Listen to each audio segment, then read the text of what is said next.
नया IBN 7 हौसला है।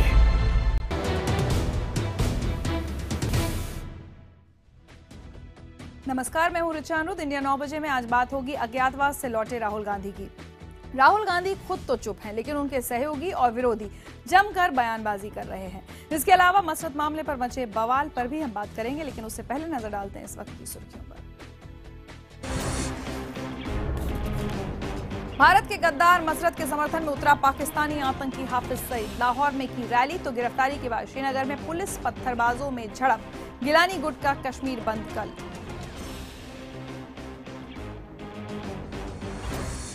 कनाडा दौरा खत्म करके आज रात देश लौटेंगे प्रधानमंत्री मोदी। वापसी से पहले ही कांग्रेस नेताओं की बदजुबानी। अहमद पटेल ने दुर्योधन से तो दिग्विजय ने हिटलर से की तुलना। आनंद शर्मा ने कहा देश की इज्जत गिराई।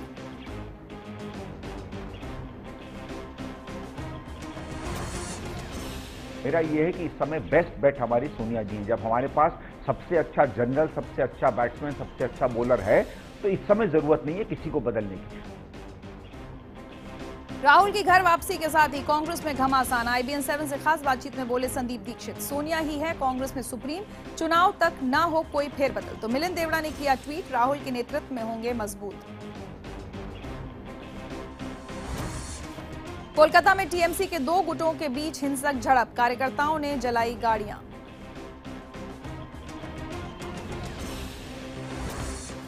Salman Khan hit and run case में नया ट्विस्ट। अदालत में वकील का दावा, कल पेश करूंगा ऐसा वीडियो जो सामने लाएगा उस रात का सच। उधर काला हिरण केस में जोधपुर की कोर्ट 23 अप्रैल को रिकॉर्ड करेगी बयान। मौजूदा वित्तीय वर्ष की चौथी तिमाही में रिलायंस इंडस्ट्रीज ने पेश किए उम्मीद से बेहतर नतीजे। कंपनी का मुनाफा 23% बढ़कर 6,243 करोड़ रुपए हुआ। पानी के अंदर अनोखी शादी। भारतीय जोड़े ने थाईलैंड में जाकर समंदर के अंदर लिए 7 फेरे। प्रायोजक प्रकृति जैसी शुद्धता हमारी पहचान। MDH मसाले, the real spice of India. और मुथूट फाइनेंस लोन महोत्सव। SMS gold to 56161।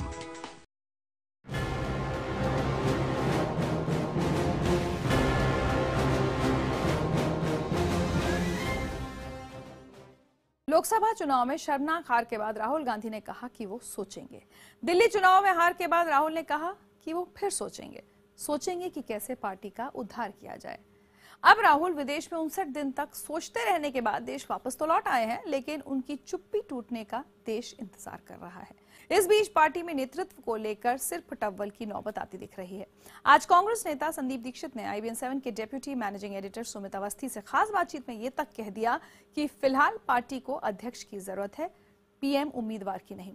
सोनिया और राहुल खेमे के नेताओं की बयानबाजी और कांग्रेस में मचे हड़कंप पर देखिए हमारी एक खास रिपोर्ट।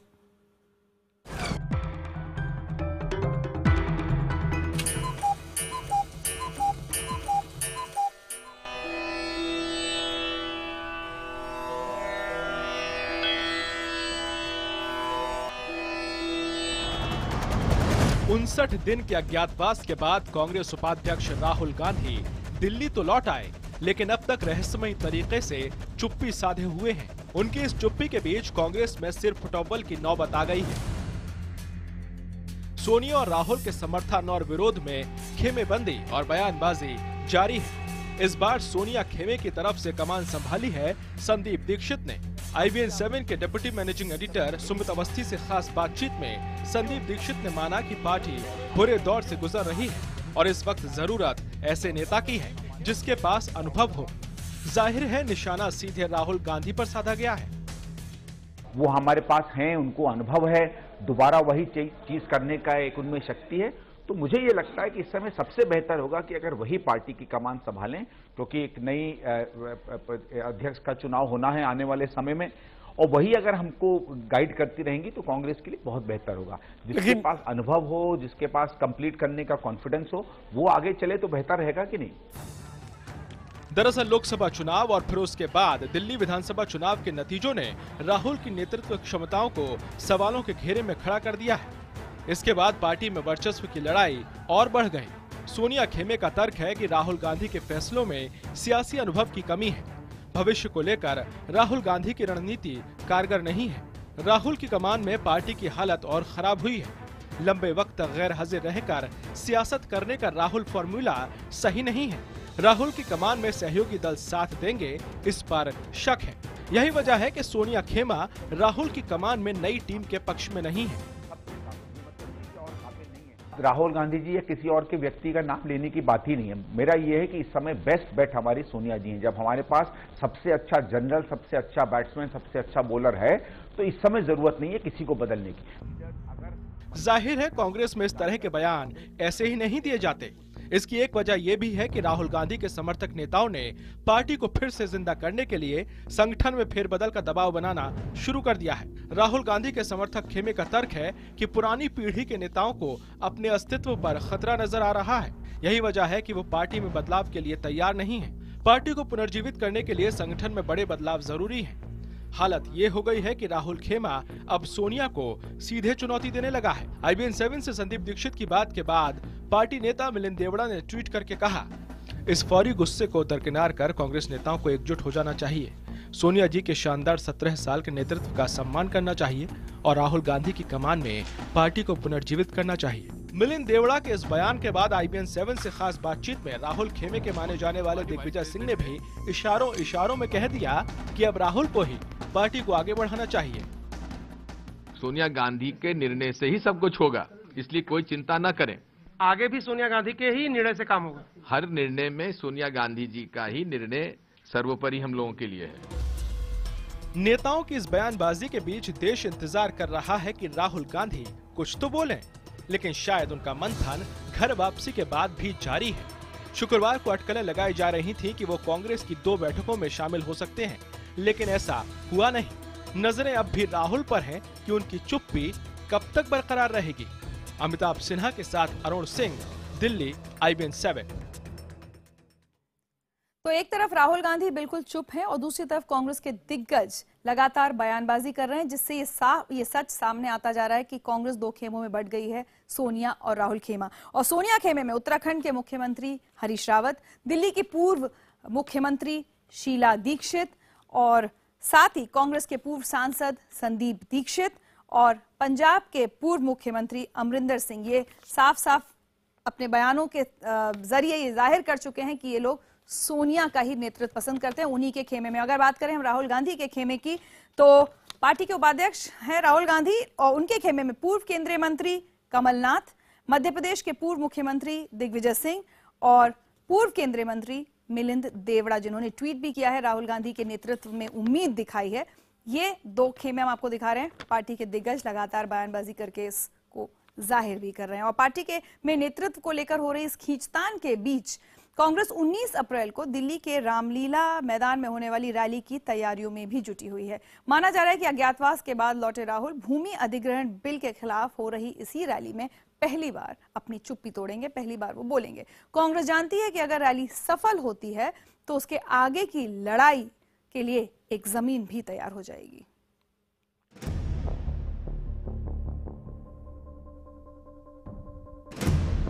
दिल्ली के रामलीला मैदान में भूमि अधिग्रहण बिल के खिलाफ कांग्रेस रैली की तैयारियां जोरों पर हैं। अज्ञातवास से वापस लौटे राहुल गांधी सभी पोस्टरों में छाए हुए हैं। दरअसल सत्ता से बाहर होने के बाद कांग्रेस को एक ऐसा मुद्दा हाथ लगा है जिसमें न सिर्फ मोदी सरकार को घेरने का मौका है, बल्कि विपक्षी दल भी कांग्रेस के साथ अब तक एकजुट नजर आ रहे हैं। इसलिए पार्टी का जोर मतभेदों से ध्यान हटाकर इस रैली को कामयाब बनाने में है। दिल्ली का ऐतिहासिक रामलीला मैदान है, जहां पर रविवार को कांग्रेस पार्टी ने किसान रैली का ऐलान किया है और इस वक्त यहां तैयारियां चल रही है। दिल्ली पुलिस के साथ साथ जो पार्टी के कार्यकर्ता हैं वो भी यहां पर मौजूद हैं और मीटिंग की जा रही है कि किस तरह से लोगों को यहां बैठाने की व्यवस्था की जाएगी और साथ ही साथ क्या क्या इंतजाम रहेंगे। तैयारियां सिर्फ मैदान में ही नहीं बल्कि सियासी रणनीति के अंतिम दौर तक पहुंच चुकी। सोनिया गांधी ने युवराज राहुल के घर जाकर 2 घंटे बिताए। मंथन करने के लिए साथ में प्रियंका भी थी, यानी एक स्पष्ट संदेश पार्टी नेताओं को कि हर मसले पर राहुल की राय ली ही जाएगी। इस बीच 10 जनपद के करीबी अहमद पटेल अपने घर पर हरियाणा से आए किसान नेताओं से मिले। वहीं राहुल के करीबी दिग्विजय सिंह ने पार्टी के तमाम सचिवों के साथ बैठक की। बैठक में ज्यादा से ज्यादा किसानों को लाने का आदेश दिया गया। ये भी कह दिया गया कि कौन कितनी संख्या में किसान लाया है, इसका भी हिसाब आला कमान रखेगा।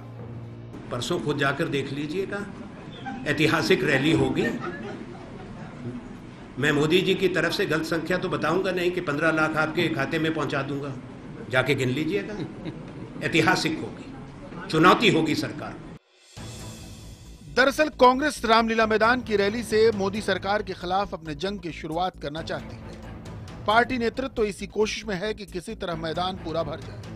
तैयारियों का आलम यह है कि रैली में रंग बना रहे, इसके लिए तय हुआ है कि हरियाणा के किसान गुलाबी रंग की पगड़ी पहनेंगे, पंजाब के किसान भगवा रंग की पगड़ी पहनेंगे, राजस्थान के किसान तिरंगे के रंग की पगड़ी पहनेंगे। कांग्रेस जानती है कि मोदी सरकार भूमि अधिग्रहण बिल को लेकर मुश्किल में है, क्योंकि न सिर्फ विपक्ष एकजुट है, बल्कि कांग्रेस को ये लग रहा है कि जनता में भी यही संदेश गया है कि बिल किसान विरोधी है। ऐसे में कांग्रेस आलाकमान किसानों के रास्ते अपना खोया वोट बैंक पाने की आस में है। लगभग 2 महीने के अज्ञातवास के बाद दिल्ली लौटे राहुल गांधी की खामोशी की जितनी चर्चा हो रही है, उतनी उनके बोलने पर कभी नहीं हुई। और शायद राहुल गांधी के राजनीतिक करियर में उनके बोलने का इतनी शिद्दत से इंतजार भी कभी नहीं हुआ था। सहयोगी एहतेशाम खान और कैमरामैन विमल कुमार के साथ अरुण सिंह, दिल्ली, IBN 7। चलिए, दिलचस्प होगा देखना कि इतने लंबे वक्त के बाद राहुल गांधी जब बोलेंगे तो क्या बोलेंगे। आगे बढ़ते हैं, बात करते हैं कश्मीर में मचे बवाल की। अलगाववादी मसरत आजाद हुआ तो हंगामा हुआ, अब मसरत गिरफ्तार है और एक बार फिर हंगामा हो रहा है। उससे भी बड़ी हैरानी की बात यह है कि पाकिस्तान और हाफिज के लिए नारे लगाने वाला मसरत गिरफ्तार तो हुआ, लेकिन उसके खिलाफ देशद्रोह का मुकदमा दर्ज नहीं किया गया। सवाल ये कि मसरत पर मुफ्ती सरकार इतनी मेहरबान क्यों? हाँ, अवसर किए गए हैं तो इस पे पाबंदी लगाई दी गई है, तो इससे जाहिर होता है कि यहाँ बात करने की भी इजाजत नहीं है। तो ये वो शख्स है जिसे देश के लोकतंत्र की चिंता है, लेकिन उसी लोकतंत्र से गद्दारी करने पर भी उतारू है।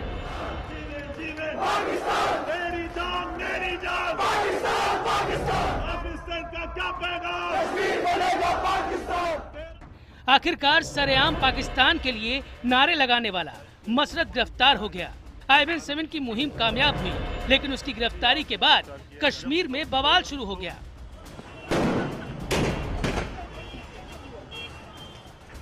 श्रीनगर में लोग पुलिस से भिड़ रहे थे। हुर्रियत कॉन्फ्रेंस के SAS गिलानी गुट ने शनिवार को कश्मीर बंद का भी आह्वान किया। यूं ही ये प्रदर्शन आगे निकला और उसी वक्त पुलिस और प्रदर्शनकारियों के बीच झड़पें शुरू हो गई और पुलिस को पीछे हटना पड़ा। आप देख भी रहे होंगे कि जामिया मस्जिद इलाके से इस वक्त पुलिस को पीछे हटना पड़ा। Fake encounter which has not been addressed so far. There have been no arrests, there have been no detentions, there has been no FIR lodged on this issue. यानी एक बार फिर घाटी को अशांत करने की साजिश सड़कों पर दिखाई दे रही है। सवाल मुफ्ती सरकार पर भी उठ रहे हैं।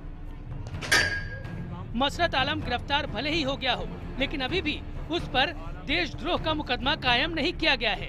उस पर जितनी भी धाराएं लगाई गई हैं, वो जमानती हैं। देशद्रोह की हरकत करने वाले किसी भी व्यक्ति को माफ नहीं किया जाएगा। लेकिन सवाल यह है कि आखिर मसरत पर देशद्रोह का मुकदमा दर्ज क्यों नहीं हुआ? विरोधी सरकार पर हमला कर रहे हैं। अभी जिनको रिहा किया है, हमारे पास डॉक्यूमेंट्स हैं, वो भी रिहाई पहले भी इन्हीं की वजह से हुई थी। भारतीय जनता पार्टी तो सत्ता के लालच में अब हर उन चीजों से समझौता कर रही है जिसके खिलाफ वो अब तक बोलते हैं। जब से मुफ्ती सरकार सत्ता में आई है, कश्मीर में विवादों का एक नया दौर शुरू हो गया है। मसरत की आजादी ने इसमें और इजाफा ही किया था। अब मसरत फिर गिरफ्तार हुआ है, लेकिन सवाल वही है, आखिर उस पर देशद्रोह का मुकदमा क्यों नहीं? नसीर अहमद, श्रीनगर, IBN 7। और देश में मचे बवाल के बीच पाकिस्तान के लाहौर में लश्कर तैयबा और जमात उद दावा के मुखिया हाफिज सईद ने मसरत के समर्थन में आज रैली की। मुंबई हमले का मास्टरमाइंड हाफिज सईद खुलकर मसरत के समर्थन में सामने आया। उसका कहना है कि वो हर तरह से मसरत की मदद करेगा। एक बार फिर उसने इस रैली में भारत के खिलाफ जमकर जहर उगला। मुसर्रत आलम, तू बागी नहीं है। तेरे ऊपर बगावत का मुकदमा पूरे पाकिस्तान के अवाम पर हम मुकदमा समझते हैं। पाकिस्तान की हुकूमत इसका नोटिस ले, हमारी वजारत खारजा साफ साफ बयान जारी करे। ये बगावत नहीं है, ये बगावत नहीं है, ये आजादी की तहरीक है। इंशाअल्लाह जिस तरह हम हरमैन में हर कुर्बानी देने के लिए तैयार, हम अपने कश्मीरी भाइयों की आजादी के लिए भी हर कुर्बानी देने के लिए तैयार। बढ़ते हैं अगली खबर की तरफ। प्रधानमंत्री नरेंद्र मोदी अपने 3 देश के दौरे के बाद अब भारत वापस लौट रहे हैं। उनका आखिरी पड़ाव कनाडा का वैंकूवर रहा। भारत रवाना होने से पहले प्रधानमंत्री ने कहा कि कनाडा दौरे में उन्होंने दोनों देशों के बीच कई दीवारें तोड़ी हैं।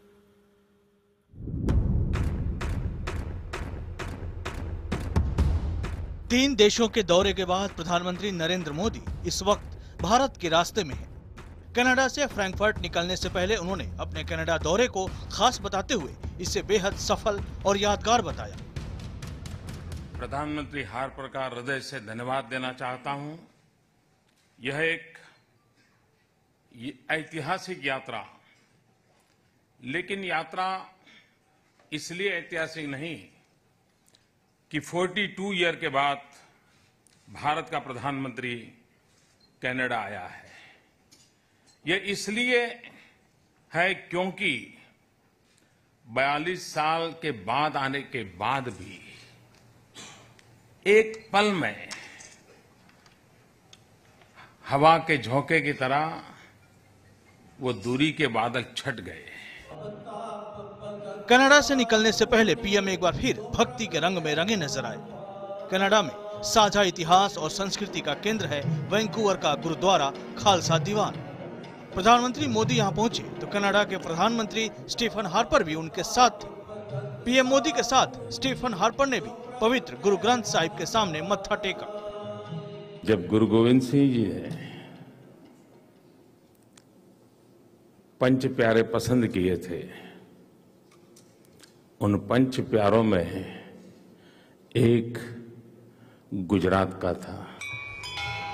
इससे पहले वैंकूवर के लक्ष्मी नारायण मंदिर में भी प्रधानमंत्री मोदी का भक्त रूप नजर आया। घंटियों की गूंज के बीच उन्होंने पूजा अर्चना की। इस मंदिर में कनाडा में बसा भारतीय समुदाय तीर्थ यात्रा के लिए आता है। यहाँ प्रधानमंत्री ने हिंदू धर्म को जिंदगी जीने का तरीका बताया। भारत में सुप्रीम कोर्ट ने हिंदू धर्म की एक बढ़िया डेफिनेशन की है। सुप्रीम कोर्ट ने कहा है हिंदू धर्म एक कोई रिलीजन नहीं है, ये कोई पूजा पद्धति का नाम नहीं है। सुप्रीम कोर्ट ने कहा है it's a way of life. Canada दौरे के आखिरी दिन उनकी भक्ति डिप्लोमेसी ठीक उसी तरह से नजर आई जैसी कि उनके पिछले विदेश दौरों पर दिखी है। जापान, श्रीलंका और नेपाल दौरे में भी पीएम इसी तरह स्थानीय मंदिरों में भगवान के दर्शन करने के लिए गए थे। कनाडा में पल्लवी घोष और आकाश सोनी के साथ ब्यूरो रिपोर्ट IBN 7। और पीएम की वापसी के बीच कांग्रेस उनकी विदेश यात्रा और सरकारी नीतियों को लेकर लगातार हमले बोल रही है। आज कांग्रेस के 3 दिग्गज नेता तो भाषा की मर्यादा भी भूल गए। हालांकि कांग्रेस के हमलों का बीजेपी ने भी उसी अंदाज में जवाब दिया। देखिए आरोप और प्रत्यारोप का ये सियासी खेल। इससे स्पष्ट प्रतीत होता है कि एक बीमार मानसिकता से ग्रस्त हैं भारत के प्रधानमंत्री। इन्होंने परंपरा को तोड़ दिया है। देश के बाहर जाकर इन्होंने ये बात करी। हमने आज तक संयम रखा, पिछले कल तक। ये सब बातें सुनने के बाद जवाहरलाल नेहरू से लेकर डॉक्टर मनमोहन सिंह, भारत का सौभाग्य रहा कि किसी प्रधानमंत्री ने शालीनता को त्यागा नहीं और पद की गरिमा को तोड़ा नहीं। बराक ओबामा जी ने जो तारीफ उनकी की है, मैं अनुरोध करना चाहता हूं, जरा सर विंस्टन चर्चिल का 1937 में दिया गया वो भाषण भी देखें, जहां उन्होंने एडोल्फ हिटलर की तारीफ की थी। इससे थोड़ा सा आप सचेत रहिए ओबामा जी कि कहीं 5 साल बाद आपको अपने शब्दों को वापस न लेना पड़े। प्रधानमंत्री जी की जीत है या अहम है या अभिमान है कि नहीं हम तो इसे लाके ही रहेंगे। मैंने पहले भी दृष्टांत दिया था महाभारत का कि जब कृष्ण भगवान शांति दूत बन के हस्तिनापुर गए और दुर्योधन को जब कहा गया कि जो जमीन या जो गांव आपने लिए हैं उनको लौटा दीजिए, ये अच्छी बात नहीं है। तब उनके दिल में, हृदय में जो अहम था, जो अभिमान था दुर्योधन के, उन्होंने कहा कि नहीं, मैं 1 इंच भी जमीन वापस नहीं दूंगा। तब कृष्ण भगवान ने कहा था कि आपका अहम है, ये अभिमान है, और याद रखिए कि इसके लिए भविष्य में आपकी गद्दी भी जा सकती है, आपकी सत्ता भी जा सकती है। देखिए, दुर्योधन कौन है ये पूरा हिंदुस्तान जानता है। कौरव की सेना किसकी है ये पूरा हिंदुस्तान जानता है। जिन लोगों ने इतने वर्षों तक हिंदुस्तान के विकास का चीरहरण किया है, आज वो महाभारत से उदाहरण नहीं दे। वो चिंतन मनन करे, जैसे राहुल गांधी जाके चिंतन मनन कर रहे थे, वो भी वैसे ही चिंतन मनन करे। चलिए, नेताओं को याद आई महाभारत। और अब आईबीएन नेटवर्क का बड़ा खुलासा। नक्सलियों के चंगुल से छुड़ाई गई एक नाबालिग बच्ची ने पुलिस पूछताछ के दौरान बेहद चौंकाने वाले खुलासे किए हैं। इस बच्ची का अपहरण करके नक्सलियों ने उसे अपने गुट में शामिल कर लिया था। हमारे सहयोगी CNN आईबीएन के मनोज गुप्ता को पुलिस पूछताछ का एक्सक्लूसिव वीडियो मिला है, जिससे खुलासा होता है कि नक्सली अपनी टीम में भर्ती किए गए लोगों के साथ कितना खौफनाक सलूक करते हैं। और आपको बता दें कि नक्सलियों से छुड़ाई गई बच्ची की उम्र महज 13 साल है और इस पीड़ित बच्ची ने खुलासा किया है कि नक्सली नाबालिग बच्चियों का यौन शोषण करते हैं। पुलिस से बचने के लिए महिलाओं और बच्चों को ढाल की तरह इस्तेमाल किया जाता है। और पुलिस पूछताछ में यह खुलासा करने वाली इस बच्ची का पिछले साल जुलाई में झारखंड के गुमला जिले से अपहरण हुआ था। नक्सलियों की कैद से किसी तरह आजाद होने के बाद इसका इस साल फरवरी में फिर अपहरण कर लिया गया था। सुरक्षा बलों ने पिछले महीने इस बच्ची को लातेहार से छुड़ाया। गोलियों से जख्मी इस बच्ची का रांची हॉस्पिटल में इलाज किया जा रहा है। जब वो तुम्हारे साथ जबरदस्ती किया तो तुम लड़कियों को बताई अपनी सहेलियों को? हाँ, तो तुम्हारे साथ जब वो तुम्हारे साथ ऐसा किया तो और भी लड़कियां थी, और लड़कियों के साथ भी ऐसा किया था वो? किया था।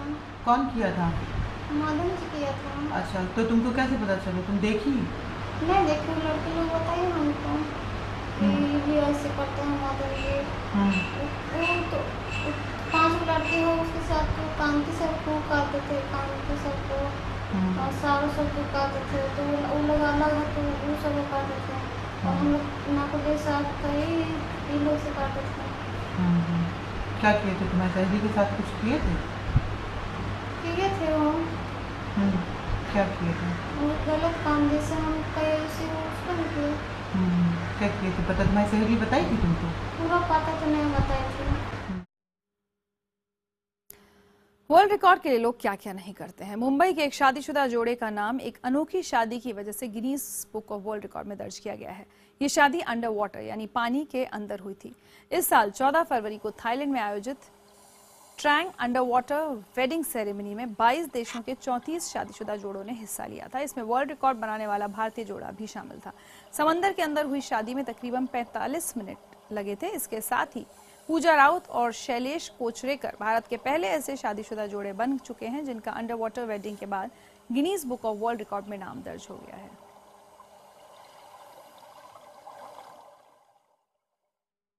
चलिए, इसी के साथ इंडिया 9 बजे में आज मुझे दीजिए।